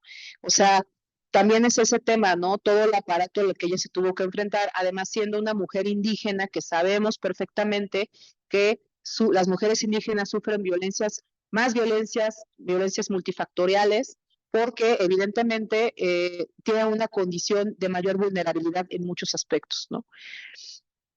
Entonces, bueno, vemos estos casos. Lo que también en el caso de Atenco, lo que decía en ese tiempo la jueza Elizabeth Odio Benito, que aquí lo hemos repetido muchas veces, ¿no? Que quien cuestionó que no se ha trabajado por la erradicación en México de la violencia contra las mujeres, ya que no existe voluntad política porque subsiste el patriarcado. Esto lo dijo la jueza en ese tiempo presidenta de la Corte, cuando llevaron el caso Atenco, y dijo que México tiene constantes sentencias de este tipo de violencia. Si se dan cuenta, vamos a ver el otro. Y para como enmarcar esto, la jueza tiene absoluta razón. ¿Por qué México seguimos teniendo un alto número ante el sistema interamericano de casos de violencias contra las mujeres en particular? ¿No? Porque no hay voluntad política de erradicar el problema, no importa el problema. No es un tema de agenda nacional, si ustedes se dan cuenta. Hablan de muchos temas de agenda nacional, pero el tema de violencias contra las mujeres no está en la agenda nacional. No es importante, ¿sí? O sea, no es importante que se quita presupuesto para políticas públicas, para aspectos que tengan que ver con las mujeres, se va restando presupuesto en vez de dar más presupuestos, ¿no? Entonces, esto evidencia que la jueza tiene razón. No hay una voluntad política de terminar verdaderamente con esto y ser serios en esto y ver esta cultura sistemática de violencia contra las mujeres que vivimos en México, pues cómo tiene que ir siendo interrumpida, ¿no? Y bueno, en el otro caso que también llegó ante la Corte con sentencia, es el de Digna Ochoa. Y este es otro caso que está completamente contaminado en la investigación, que dijeron que se suicidó, y este es otro factor que es muy común en los casos que hemos visto de feminicidio, como el caso Mariana Lima, que también es paradigmático, desgraciadamente, pues no, como les digo, no se trata aquí de nombrar todos, no terminaríamos desgraciadamente y todos son igual de importantes. Ya les digo, ya haré mi comercial, no, ya haré el librito, ya, ¿no? La compilación la haremos adecuadamente para que se tenga ya clasificado los casos más importantes, ¿no? Pero en el caso de Digna Ochoa, además de todo, estamos hablando de una mujer que era una activista, luchadora social y podemos decir también incluso periodista en este sentido de los temas de libertad de expresión, y que su serio conflicto con los talamontes y aspectos que tenían que ver con su causa, pues sin duda derivaban en su feminicidio. Y esto tardó años en llegar ante la Corte Interamericana de Derechos Humanos para que así fuera reconocido, porque la Procuraduría en ese tiempo de la Ciudad de México confirmó que ella se había suicidado y estigmatizó a su persona, como pasa en los feminicidios, que ella tenía problemas emocionales, que ella tenía depresión y que por ese motivo se había suicidado. Pero se suicidó dándose 2 balazos, una cosa muy extraña, ¿no? Y de la forma en la que se los dio, también muy rara. Pero se confirmó que así se había. Y eso que estamos hablando de Digna Ochoa, que ya era una figura pública, ¿no? Ya era una mujer conocida a nivel nacional, ya era una mujer que había solicitado medidas provisionales ante la Corte Interamericana porque ya había sido amenazada de muerte y aún con eso dijeron que se había suicidado. Entonces, es algo verdaderamente que ya cae en lo verdaderamente increíble, ¿no? Pero afortunadamente el caso sí subió a la Corte Interamericana y ahí fue donde la Corte Interamericana dijo que definitivamente no había elementos para afirmar que ella se había suicidado y que sí había sido un feminicidio, ¿no? Palabras más, palabras menos. Este caso es relativamente reciente, es de enero de 2022, que llegó a la Corte Interamericana, ¿no? Con sentencia. Entonces, el caso es emblemático no solo porque su crimen fue cometido contra una defensora y mujer, sino por el papel de las autoridades. Tenemos una investigación plagada de estereotipos de género que no es objetiva, es una sobreinvestigación de 40,000 hojas no útiles que hizo la Procuraduría para fortalecer un perfil de Digna Ochoa, ¿no? Esto lo dice Carla Michelle Salas, quien también tuvimos el gusto que viniera aquí al taller, ella no, a explicarnos el caso, porque ella fue la abogada del caso, ella lo subió a la Corte Interamericana. También Carla Michelle Salas, que es una amiga a quien le tengo un profundo cariño, también fue partícipe en el caso Campo Algodonero en 2009, fue también de las que lo llevó, ahorita estamos viendo, estaba yo viendo, me refiero, de su trabajo, que está también tratando de subir otros casos muy importantes de feminicidios en México para, ante la Corte Interamericana, es una excelente abogada de litigio interamericano. Y bueno, y muy comprometida con estos temas.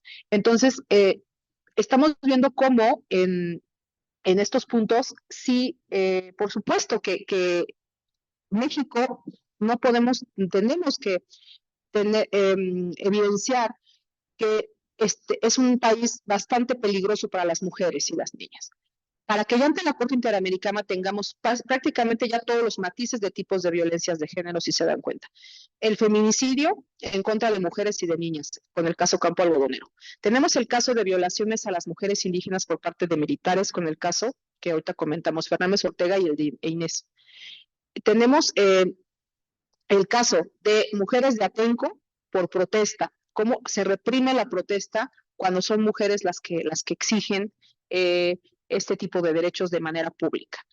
Tenemos este caso de Digna Ochoa, o sea, si notamos, son diferentes matices en diferentes aspectos de violencias que ya para que lleguen a la Corte Interamericana, como es la punta del iceberg, digamos así, de todo lo que seguramente hay abajo de las mujeres en su cotidianidad y cómo desgraciadamente el acceso a la justicia en México deja mucho que decir todavía. Y por eso es importante que los jueces y juezas, cuando emiten sus sentencias, tengan la perspectiva de género desde las investigaciones que reciben, en los casos, por ejemplo, de materia penal. Recordemos que el juez penal dicta sentencia, pero tiene que recibir la investigación que hizo el Ministerio Público y a partir de ahí resolver, ¿no? Entonces también no solamente es un punto exclusivo de jueces y juezas, pero sí los jueces sí pueden evidenciar la cuestión de qué hizo falta o alguna cuestión que oficiosamente pueda tal vez corregirse, ¿no?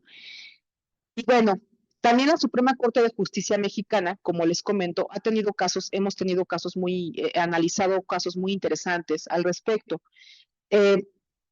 Temas que a lo largo de estos 10 años hemos visto como despenalización del aborto, objeción de conciencia, violencia económica, laboral, guarda y custodia. También hemos analizado muchas sentencias al respecto y cómo en estos casos, hasta este momento, en esta integración de la Corte que tenemos, sí hemos notado que ha habido una evolución en estos casos.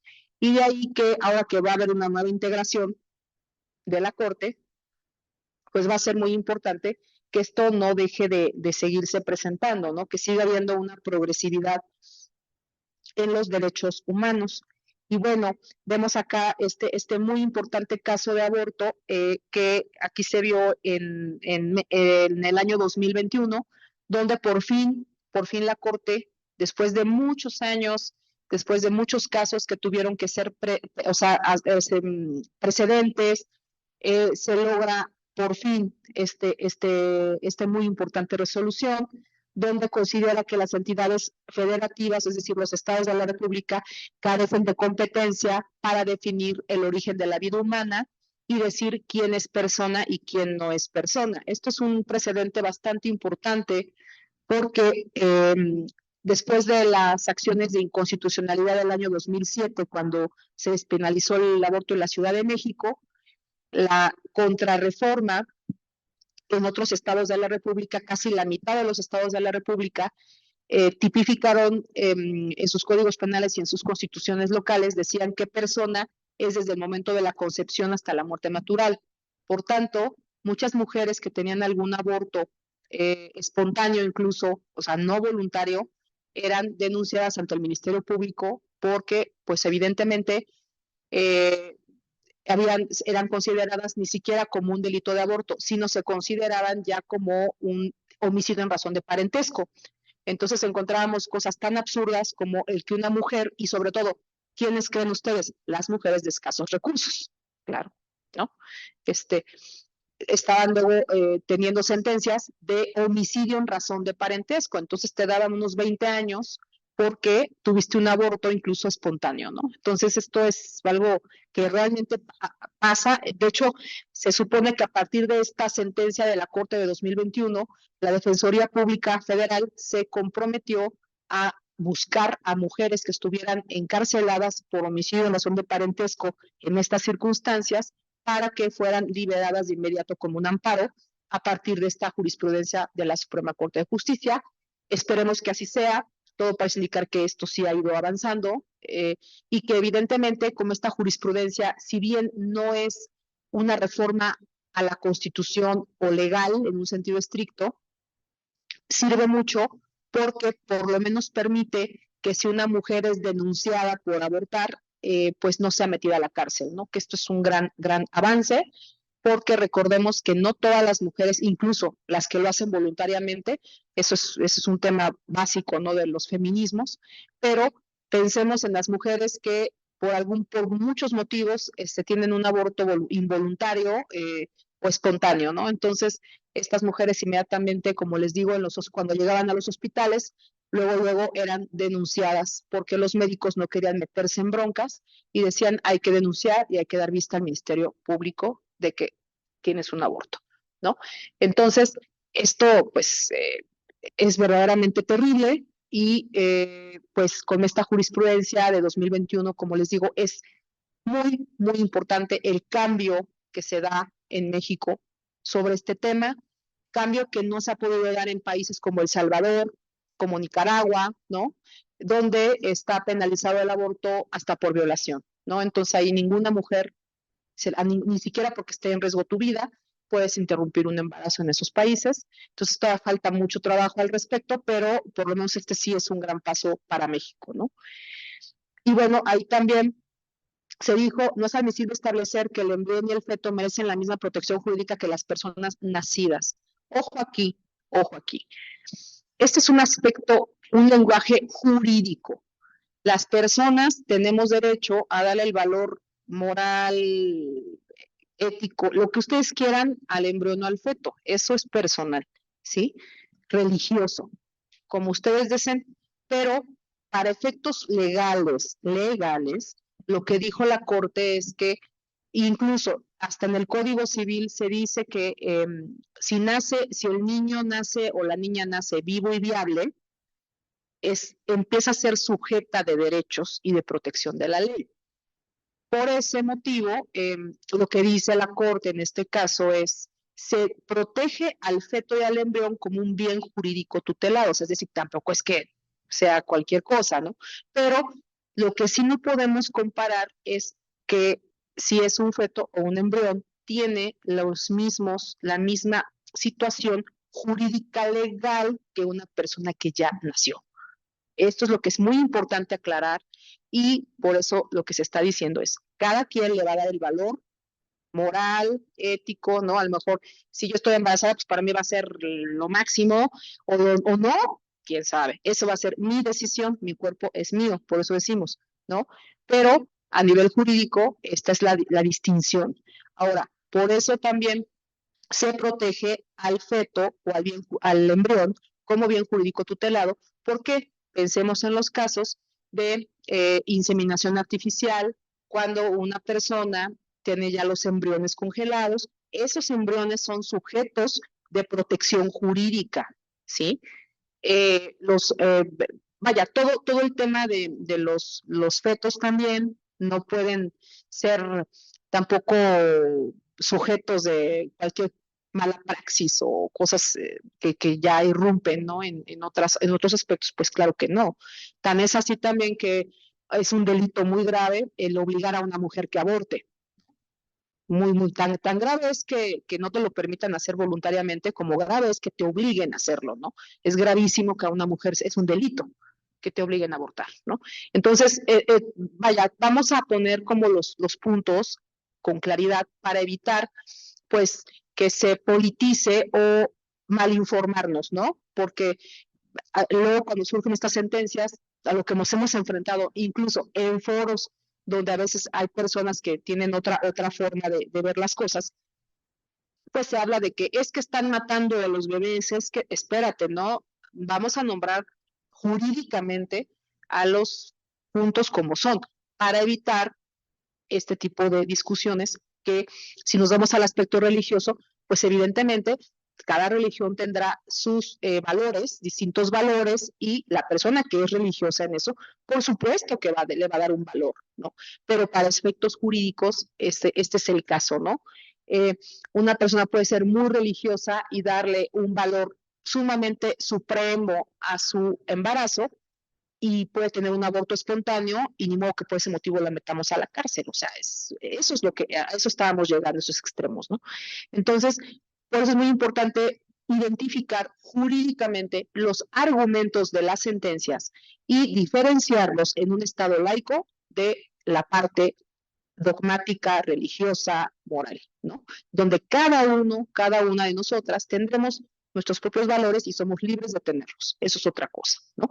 Pero yo no puedo meter a la cárcel a una mujer porque aborta. Ese es el punto que nos interesa destacar en estos casos de lo que está diciendo, lo que está resolviendo la Corte, ¿no? También en el tema de la COVID hicimos, como les comenté hace un rato, parte de los talleres que fueron muy emblemáticos en mi experiencia personal, fueron estos que hicimos en el año de 2020, donde ya por fin descubrimos cómo funcionaba el Zoom, ¿no? Que fue todo un proceso para mí en lo personal de aprendizaje, porque pues fue algo para mí nuevo, ¿no? Yo nunca había usado Zoom o este tipo de plataformas de dar una charla virtual a personas que no, o sea, todo un sistema que ahora ya estamos muy familiarizados, pero en ese tiempo era algo muy novedoso. Para mí al menos sí lo era. Y ya que aquí fuimos viendo, apoyándonos, y en este caso de violencia intrafamiliar ante la emergencia de la COVID, fue muy interesante porque estuvimos dando datos duros de todas las llamadas al 911 que se habían dado en el lapso de la pandemia hasta, fíjense, solo hasta abril de 2020, en un lapso de 2 meses, mes y medio, habían aumentado significativamente las llamadas de auxilio al 911, y cómo se empezaba a notar la curvita, cómo iba hacia arriba en el aumento de violencia de familias durante la COVID. Y eso nos ayudó también mucho en el caso de la UNAM, investigaciones que ya estaba haciendo el PUEG, el Programa Universitario de Estudios de Género en la UNAM, ya empezaba a hacer estos esquemas que nos ayudaron mucho a trabajar y a darle seguimiento a estos casos, ¿no?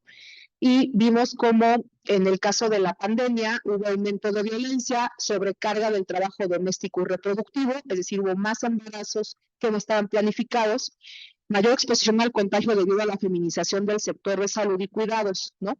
También este fue un tema interesante. También en este espacio de tiempo vimos el caso de personal de la salud y pandemia, para denunciar mucho el tema de las personas que trabajaban en el sector salud y eran agredidas por personas, porque pensaban muchas personas, o sea, si tú veías en la calle a una mujer enfermera, las agredían o les echaban cloro o cosas muy violentas y muy terribles que se vieron en este tiempo. Y como también fue un tema que aquí vimos, y pues sí, para denunciar un tanto y pues y más bien agradecer al personal de la salud, lejos incluso vimos un caso donde una enfermera, como llegaba a diario a su casa del hospital, pues le quemaron la entrada de su casa a los vecinos y tuvo un tema bastante serio de agresión a su propio hogar, ¿no? Y la pusieron en riesgo a ella y a su hijo, cosas muy, muy feas que pasaron en ese punto, y que pues también quedan como documentadas en cómo vamos transformándonos ante este tipo de fenómenos que nunca esperamos vivir, ¿no? Como lo es una pandemia. Y esta declaración la hizo también la muy mala noticia que tenemos después de la pandemia, que se dio también por parte de Naciones Unidas, es que en este momento, bueno, ubicándome yo en el 2020, 90 países están en situación de confinamiento, 4.000 millones de personas se refugian en casa ante el contagio mundial de la COVID. Se trata de una medida de protección, pero conlleva otro peligro mortal. Vemos cómo aumenta otra pandemia en la sombra, la violencia contra las mujeres. Incluso antes de que existiera el COVID, que dicen que se dice la COVID, en fin. La violencia doméstica ya era una de las violaciones de los derechos humanos más flagrantes.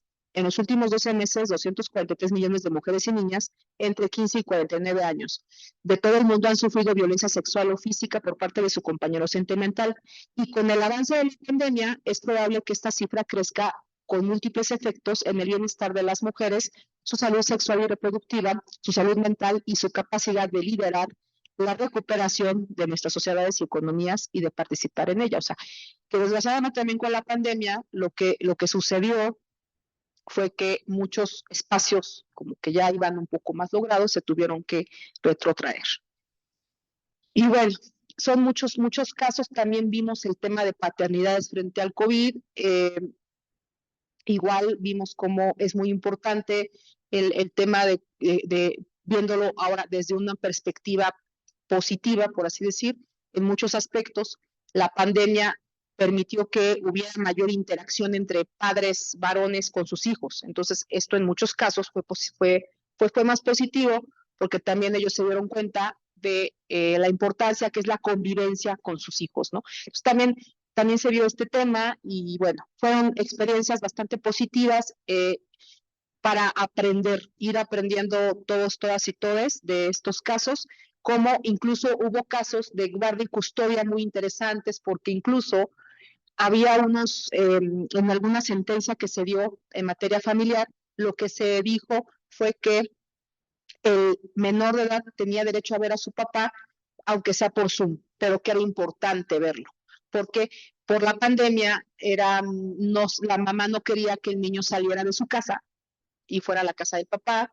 Es que recordemos que todos estábamos aterrados, bueno, me refiero a que no sabíamos qué estaba pasando, ¿no? Por ejemplo, en mi caso personal, pues yo no fui a ver a mi mamá unos meses, ¿no? Cosas así que cada quien dice, no, ¿qué tal si yo la contagio? Y no, o sea, todos traíamos como nuestros temores personales, ¿no? En fin, o hay gente que no, pero yo sí, al menos a mí me daba mucho miedo contagiar a mi mamá, en mi caso. Pero el tema es que ella lo que dice es eso, no quiero que vayan a contagiar a mi hijo.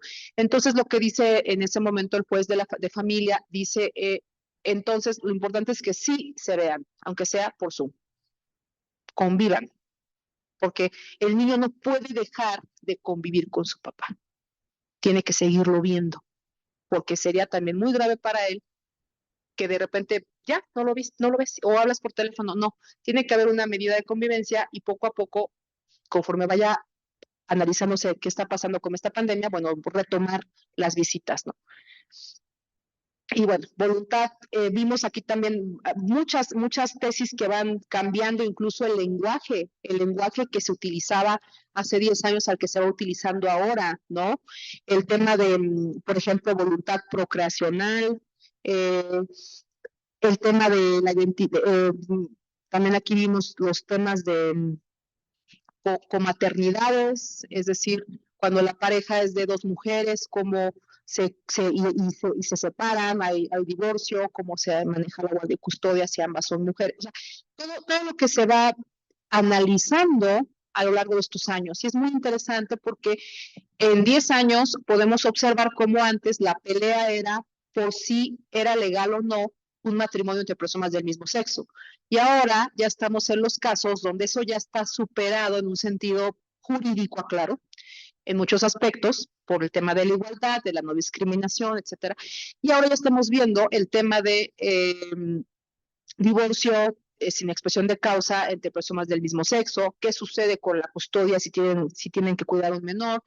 Por ejemplo, en el caso de comaternidades es muy interesante porque de dos menores de edad, una era mamá biológica de uno y la otra del otro. Entonces, finalmente hay una relación, un vínculo bastante fuerte y era que cómo puede manejarse en esos casos una guardia de custodia, ¿no?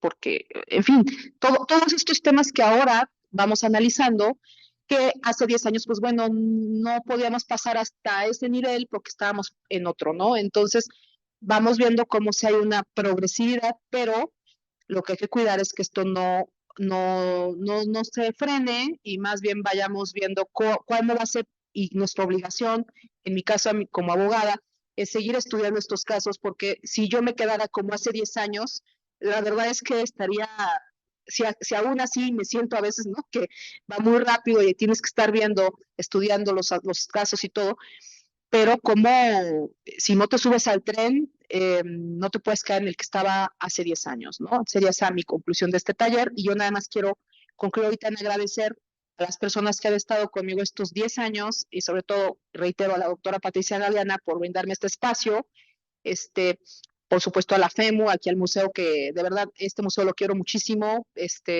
hemos vivido aquí muchas experiencias muy, muy gratas, no solamente de mi taller, sino precisamente ya viene nuestro seminario, consulten la cartelera, empezamos el 28, ¿sí? El martes empezamos, por acá nos veremos, ya me toca venir en la tarde, y créanme que este espacio en general, este museo, es un espacio vivo que aún, como les comento, en el caso de la pandemia, siguió vivo, y ahora, a mayoría de razón, lo hemos amplificado porque ya no solamente es físico, sino también virtual, y verdaderamente es de todos, todas y todes, en cuanto a que pues ustedes pueden consultar la cartelera y hay actividades en su mayoría gratuitas, algunas por costo de recuperación, pero en su mayoría son gratuitas para cualquier tipo de interés, por así decirlo, ¿no?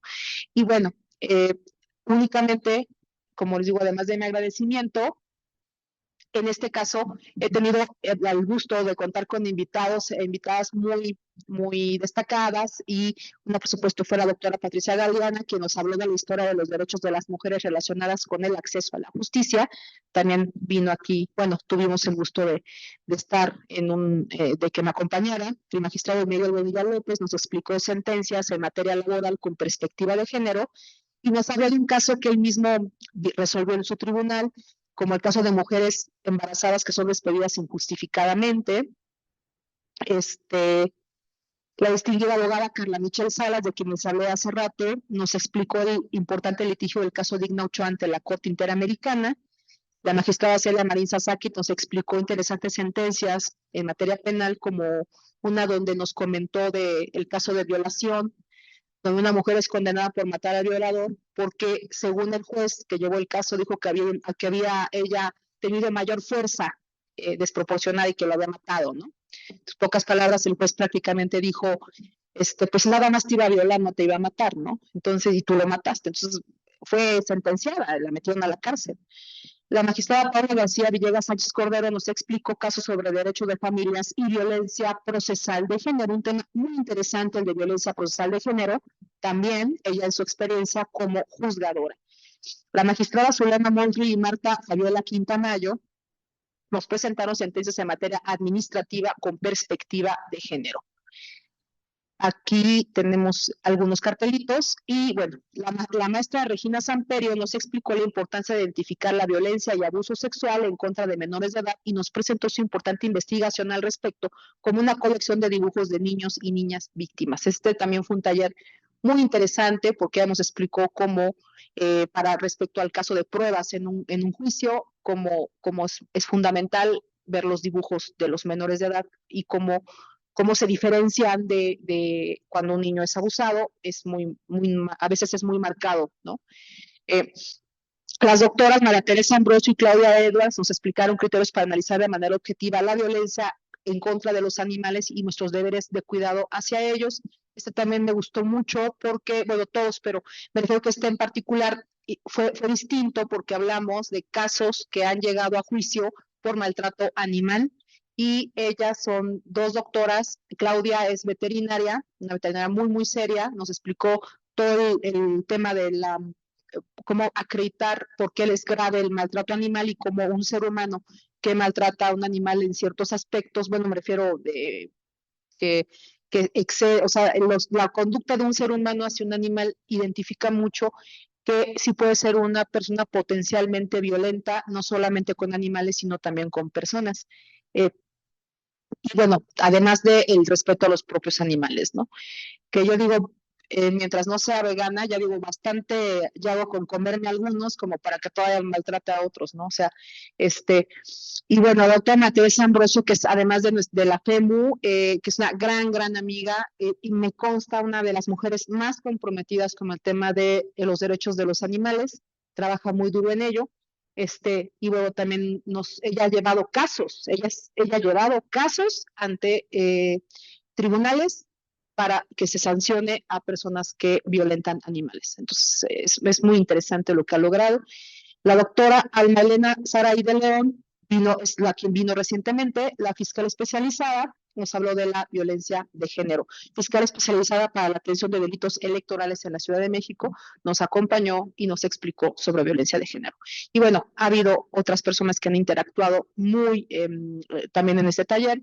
Y yo únicamente quiero agradecerles muchísimo. Para mí yo cierro el taller en noviembre y lo reanudo en enero, pero agradecerles bastante y quise hacer como un breve corte de 10 años que ya saldrá en alguna publicación, pero sí me importa agradecer sobre todo el espacio y decirles que estos temas no terminan, es decir, vamos a seguir analizando sentencias y ahora con todos estos cambios estructurales que estamos advirtiendo, que están pasando a nivel global, a nivel internacional y por supuesto a nivel de nuestro país, el sistema interamericano, hay que estar observando qué pasa, ¿no? Porque finalmente cualquier sentencia, insisto, que tenga que ver con derechos humanos va a tener un impacto en todos nosotros, nosotras y nosotres. Les agradezco mucho, tengan un excelente fin de semana y gracias.